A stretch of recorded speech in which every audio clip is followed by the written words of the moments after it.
में जितनी देर मुख्यमंत्री सदन में रही है ना, उतने 10 साल में पिछला मुख्यमंत्री नहीं आया इस सदन के अंदर।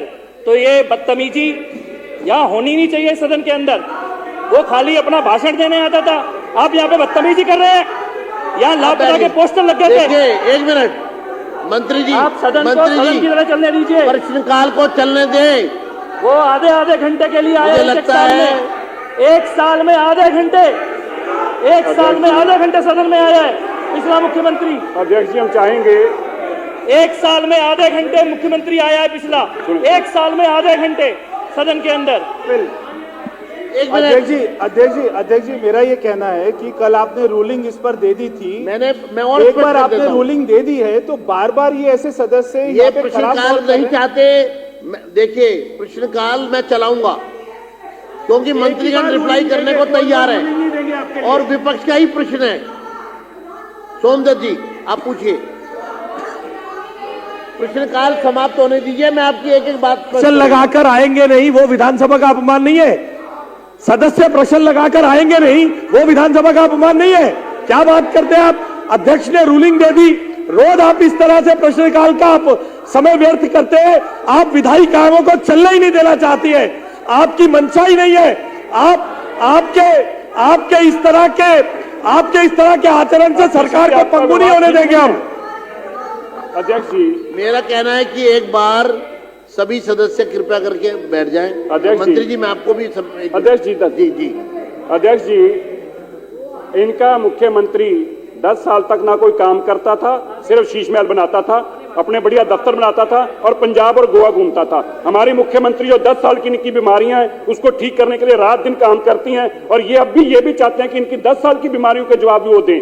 आज बड़ी शर्म की बात है कि आपने जब एक रूलिंग दे दी वहां से, आप उसको मानने को तैयार नहीं, उस व्यवस्था को मानने को आप तैयार नहीं है। मेरा अनुरोध है। और अभी भी बड़ौदा पंजाब जाके बैठा हुआ है। हमारी मुख्यमंत्री पंजाब जाके नहीं बैठी, गोवा जाके नहीं बैठी, हमारी मुख्यमंत्री काम कर रही है। आप बैठिए। मैं हर किसी के प्रश्न का निराकरण करता हूं, आपके प्रश्न का भी करता हूं। ये वंस फॉर एवर जो है ना, बात समाप्त होगी। देखिए, एक मिनट, कोई नहीं, अभी करेंगे। मैं देखिए,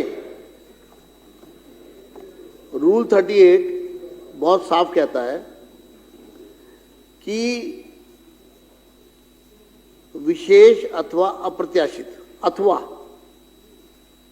अप्रत्याशित परिस्थितियों के कारण संबद्ध मंत्री की अनुपस्थिति की दशा में इस बारे में प्रार्थना किए जाने पर अध्यक्ष प्रश्नों को किसी आगामी दिन के लिए स्थगित कर सकेंगे, लेकिन हम प्रश्न स्थगित नहीं कर रहे हैं। मुख्यमंत्री जी जो हैं, उनके ऊपर काम का बहुत लोड है। वो स्वयं सड़क पर उतर चुकी हैं, एक एक समस्या को नजदीक से देख रही हैं, उसका निराकरण कर रही हैं। मैं सदन के विपक्ष के सदस्यों को ये आश्वस्त करता हूं कि इस समय भी ये मेरा दृढ़ विश्वास है कि वो कहीं ना कहीं किसी जरूरी कार्य के लिए जो दिल्ली भर की जनता के हित का होगा उसमें वो लगी है। अब मैं आपको रूल पोजीशन बता रहा हूं। ये वंस फॉर एवर इस सदन में बात समाप्त हो जानी चाहिए और चेयर इस पर अपनी रूलिंग भी देगा और रूल भी बता रहा है आपको। मुझे लगता है प्रश्नकाल का समय विपक्ष ने कल भी और आज भी, मैं बार बार कह रहा हूं कि आपकी कोई भी क्वेरी है, प्रश्नकाल पूरा होने दीजिए। आज भी प्रश्न विपक्ष के ज्यादा है, आप पढ़ सकते हैं। और एक लाइन में मैं चाह रहा था इस सबके नंबर आ जाए। वीर सिंह धिंगान, इमरान हुसैन, जुबेर अहमद, मान्य सदस्य मुकेश कुमार अहलावत, मान्य सदस्य जनरल सिंह, मान्य सदस्य विशेष रवि, मान्य सदस्य सही राम, मान्य सदस्य संजीव झा, मान्य सदस्य सुरेंद्र कुमार, ये सब 10 प्रश्न आपके लाइन में आने वाले हैं।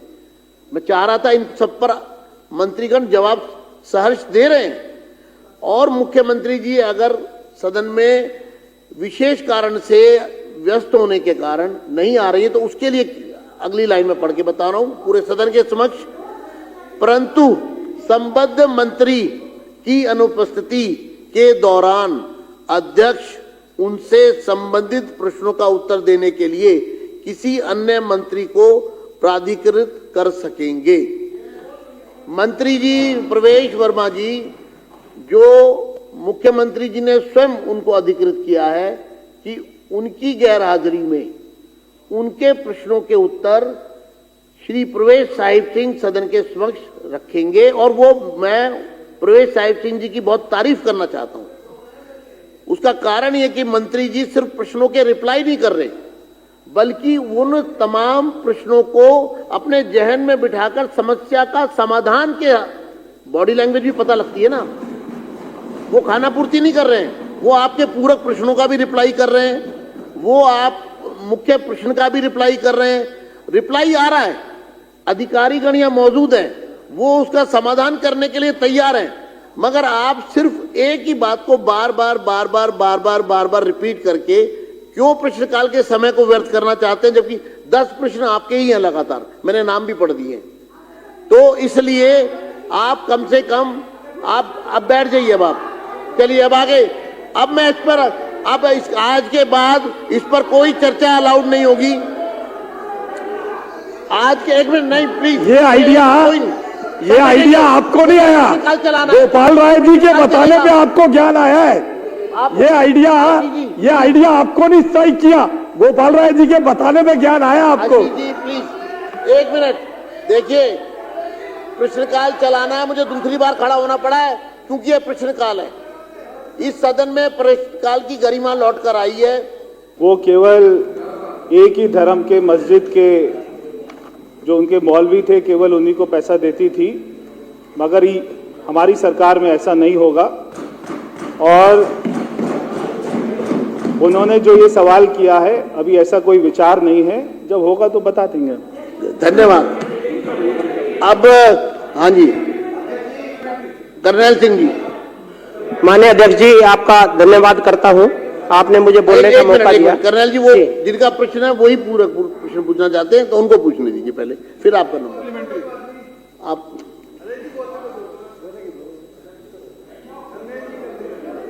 थोड़ा जल्दी करिए, 15 मिनट रहेगा। अध्यक्ष जी, वित्त वर्ष 2025-26 के बजट में क्या मंदिर के पुजारियों को 20,000 रुपए प्रतिमाह देने के लिए कितना बजट आवंटित किया गया है, और उस बजट में कितने मंदिरों में और कितने पुजारियों को सरकार मानदेय देगी? उन्होंने स्पष्ट कर तो दिया कि अभी ऐसी कोई ठीक योजना नहीं है। और एक मिनट, चलिए अध्यक्ष जी बहुत ही अधिकार छीन रहे हो आप।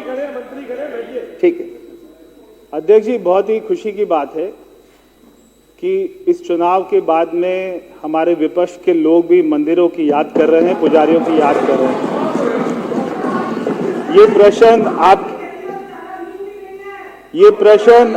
प्रश्न आपकी तरफ से आया है, ये प्रश्न आपकी तरफ से आया है, और इसके ऊपर में कार्रवाई करेंगे, चिंता करेंगे। चलिए बस इस पे कर्नल सिंह जी, इस पे ज्यादा चर्चा नहीं हुई पूरा। माननीय अध्यक्ष जी, धन्यवाद, आपने मुझे बोलने का मौका दिया। लॉर्ड मैं बात आ रही है। माननीय मंत्री जी से अनुरोध करूंगा कि हमारे नवरात्रे आ रहे हैं और दिल्ली की जगह जगह फुटपाथों पर जो मीट बेचा जा रहा है, जिससे हमारी आस्था को भी ठेस पहुंचता है, और दुकानों पर खुले तौर से जिनके पास लाइसेंस भी नहीं है, मैं मंत्री जी को अनुरोध करूंगा कि इसका संज्ञान लेकर के कम से कम जो पटरियों पर मीट बेचा जा रहा है उसको इमीडिएटली बंद किया जाए, ताकि हमारी आस्था को। अब अगला प्रश्न लेंगे, बस हो गया, इस पर मंत्री जी रिप्लाई करें, उसके बाद अभय वर्मा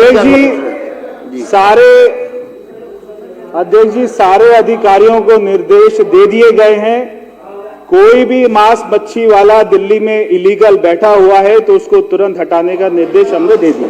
चलिए, अब अभय वर्मा जी, हो गया अभय वर्मा जी। धन्यवाद अध्यक्ष जी। प्रश्न संख्या 45 मंत्री जी के उत्तर के लिए प्रेषित है। माननीय मंत्री जी ने पूछा है कि जो तीर्थ यात्रा और जो विभिन्न धार्मिक गतिविधियों के लिए जो ये सरकार पैसा देती है, और इससे पहले मैं आपको 1-2 फैक्ट्स यहाँ पे क्लियर करना चाहता हूँ, बहुत ही आप सबको भी सुन के अच्छा लगेगा, माननीय सदस्यों को, कि इससे पिछले साल यानी कि 2024-2025 में जो ये सरकार, इससे पहले की सरकार इतना बड़ा ऐड करती थी तीर्थ यात्रा का, इन्होंने 80 करोड़ रुपए का बजट रखा मुख्यमंत्री तीर्थ यात्रा में, और आपको हैरानी होगी कि उसमें जीरो खर्च हुआ, जीरो खर्च हुआ। यानी कि केवल प्रचार कर रहे थे, केवल प्रचार करते थे। और